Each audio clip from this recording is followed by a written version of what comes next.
Oh, by the way, problematic. I had a delightful conversation with a millennial that brought me another step further into my relationship with atoning with them.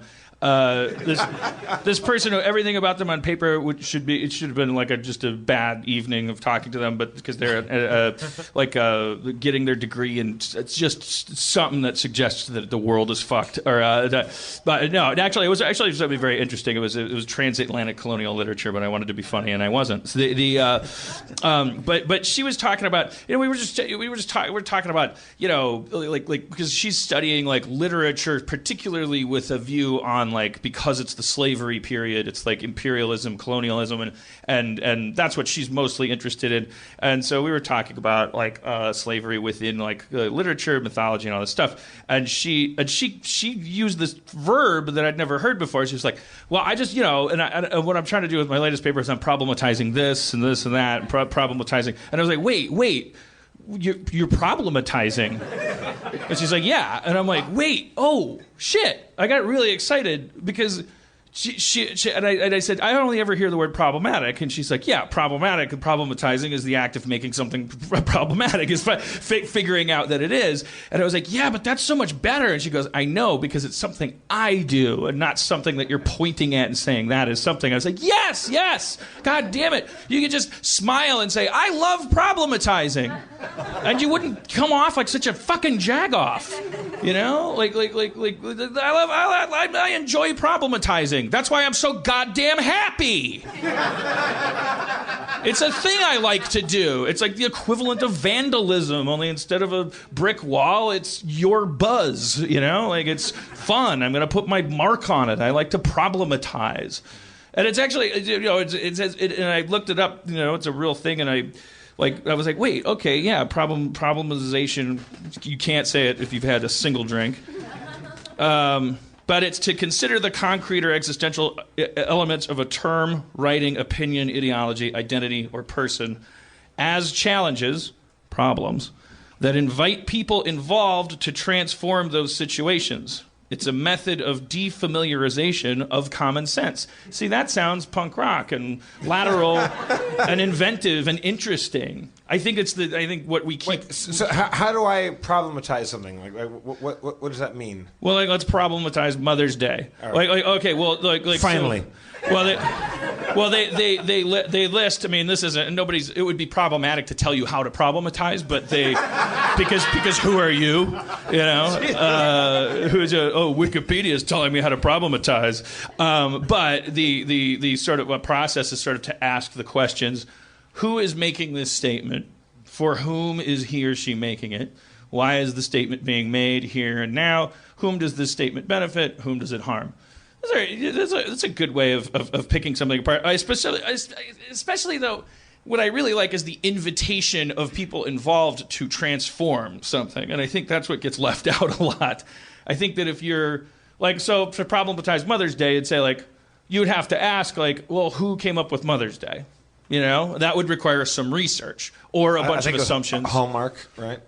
I don't know, man. You'd have to look it up. That's the other problem, is that a lot of problematization seems to be a kind of hobby and when it's based on zero research, then you're all the way into just kind of saying hey, this sketch offended me. Who is making this sketch? Well, you're either going to say the writers, and then you got to get into all kinds of problematic conversations about was it a black writer? Was it a white writer? If it was for instance, a sketch that was the Black News, and it was pointing out that black people have a different point of view, and it's so then you're you're bringing a bag in there into that airport and unloading it, or you have to be so vague that it doesn't sound as provocative. You'd have to go just people, or just the media. The media is at it again. The media is talking to whom? The underclass, the impressionable, black people, white people, the audience, just people. I don't know. You'd have to be subjective and speculate and assume, or you'd have to just be really vague and say there's a box in my living room that I don't know how it works, and I read some stuff online about kind of how it works, so I'm making some assumptions about maybe the intention of this thing, and I'm kind of problematizing it. I think the danger there is obviously problematizing while fun, and I think it's great to say I love doing it. I think that kind of like, it obviously doesn't invite discourse. So this is the problem that you see online all the time. It's just like, it's the white Redditor going like, actually, and like trying to problematize the problematization that's being brought up problematically. Because you can't, if somebody tells you that because remember, to problematize something is not to ask a question. It's not to provide any information. It's actually, just to put it in the most simple terms, it's to take something that everyone is assuming in the room and then to start to ask why are we assuming this, which is very healthy if you're dealing with, for instance, the Catholic Church saying like, no, this isn't a pedophile, and ask the question, is it? And then you go, oh, look at that, it is. But there's some research involved there, and and that's that invitation to transform. It's like, what are we going to do about this? But if you invite somebody to transform circumstances that they're assuming, in a negative way, that could be somebody sitting in a room and they're wearing a hat, and you just go, you should take that hat off because I'm looking at your hat in a different way, and I've found it problematic. And not only am I just complaining about it, I'm actually also inviting you, the person involved with your hat, to transform, to take part in this transformation. Now, the problem there, and maybe your hat has a swastika on it, so this is a good thing. Maybe you're in a synagogue. Like there is context and context and context. Maybe your hat is genuinely problematic. The problematic nature of problematization inherently is that if that person isn't wearing a swastika on their hat and you aren't in a synagogue, they're just a dude with a hat on. So if they say anything at all, you're already in a conflict. You set the table for conflict. That's why it's probably called problematization, not because you're just finding them. You're causing problems. You're saying, take your hat off. And if the person ignores you, they're a fucking asshole. And if they say, I have a problem with your problematization of my hat, then they're, hat-splaining to you. And if somebody starts problematizing your problematization, what are you going to do? Stop and go, you're right, problematization is very problematic. I'll stop it immediately. No, you're going to say, stop hat-splaining my problematization. I'm trying to do something. So it's not really an activity. I'm so confused. I still don't know. Well, just it's not a group activity, problematization. Right. So when you problematize, is it an active thing, or is it like it's a method of criticism? Right. It's an algorithm for criticism, maybe put it that way. Is it good or is it bad? I think it's good one time per conversation at the top of it, and needs to be heavily mitigated with the expectation that somebody might tell you to go fuck yourself because you haven't done any research and don't know what you're talking about. Because it takes a really, really, really long time to see a sketch on a television show. To go from there to writing an essay about it requires more than typing, I think, unless you're going to just make people laugh. If you're really going to try to make people think and provide new information, you're going to have to call somebody at the production office of that show and ask who wrote this. What were the circumstances? Where did the sketch originate from? How is your show structured? What does your writer's room look like? Was there rewrites on this thing? How did it end up being this particular sketch? Then you have to go around and find out how people received it and what happened. And then you have to still bring in all kinds of speculation about who benefited and who's suffering. I mean, all those things are going to be really subjective. Now, here's the thing. There are situations in which it's not subjective at all and is really easy. And those things seem to be like, are Teflon for problematization. Like, God damn it, I hate this fucking word. Donald Trump comes pre-problematized. You can't fucking touch the guy. He's a Rubik's Cube and all the colors are the same on every side. If a senator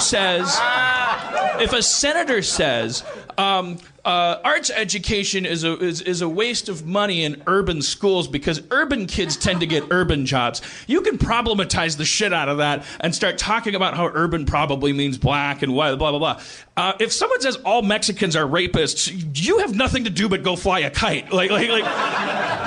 He's like, it's like, who's making this statement? Donald Trump. To whom is he making it? Trump supporters. Why is he making it? To get votes. Who's suffering? Mexicans. Who's gaining? Angry white people. You're done. There's nothing to do. And the danger of that is that if we're addicted as a culture to problematizing as an activity, it might just be that we think that when we're done doing that, we're done doing everything. And that we don't then do what, Woodward and Bernstein did, which is take down a fucking dude. Take him down. Look shit up in books. Go meet with people in parking garages. But how do you take somebody down who takes himself down constantly? Well, there's got to be shit that this guy, it's got to be all the worst. The guy is a pathological liar. I don't know. I saw that Vanity Fair piece from the 90s. I don't know. It's all out there. It's like he had Hitler's speeches next to his bed. I guess you're right. No, I don't know what to do. There's got to be a way. There's got to be a way to find out, or to figure out that we don't have to. I was at Dino's today. Dino had a barbecue, and there was these. And Donald Trump was there. These directors were there, and one of the directors was saying, the guy that's doing the Albert Brooks and Louis C.K. thing. And these guys were there, and it's like one of the guys says, apparently Hitler was really into poop. Like he and Eva Braun, their housekeeper had to keep changing their sheets because every time they got together, there was shit everywhere. And so he was saying, apparently, Hitler was really into scat play and the pooping. And Dina goes, "Don't ruin Hitler for me." Meaning, don't dimensionalize him. Yeah, keep him Dracula for me. He's just like a character. It's like the girl with the skunk hair and the Archies. Hitler's here. He wants the band to fail. That's it. Don't tell me when he goes home he has interesting things going on. Because we keep finding out that Hitler had a micro penis. He had one testicle. He likes to poop on people. He was just a bad guy. He what? He peed on his nephew. Says somebody in the crowd. Is that verifiable evidence? It's not verified, but it's a common rumor. He peed on his nephew. Under what circumstances? Sexually. All right, now. Who is making this statement? Dan, are you going to problematize that statement? Some kind of Hitler hater. For whom is he or she making it? Do you know why Hitler killed himself? No. He saw his gas bill. It's true. It's true. He said that he offers up. It's a verifiable, unproblematizable fact.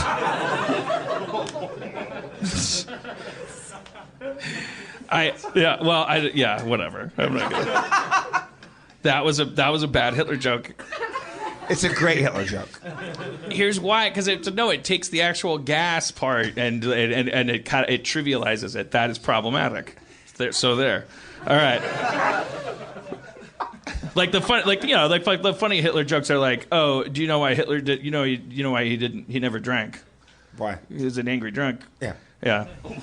See, not as funny as the gas one. Well, I don't tell jokes very well, but it's just like Hitler, when you use Hitler as like an Abe Lincoln or a Dracula, like where it's just like, oh, you have to invite him in before he can come in, Hitler has those little rules. But then the actual minutia of the extermination, and then in addition to that, taking that and going like, oh, what a Monday.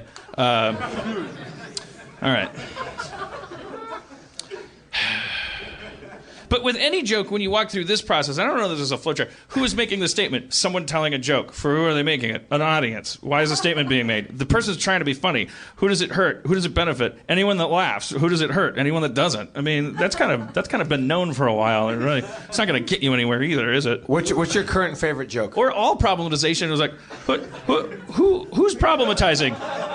Academics. For whom are they doing it? Academics. Why are they doing it here and now? For academia, possibly to justify the existence of academia. Who does that benefit? Academics. Who does it hurt? people who would otherwise maybe do shit.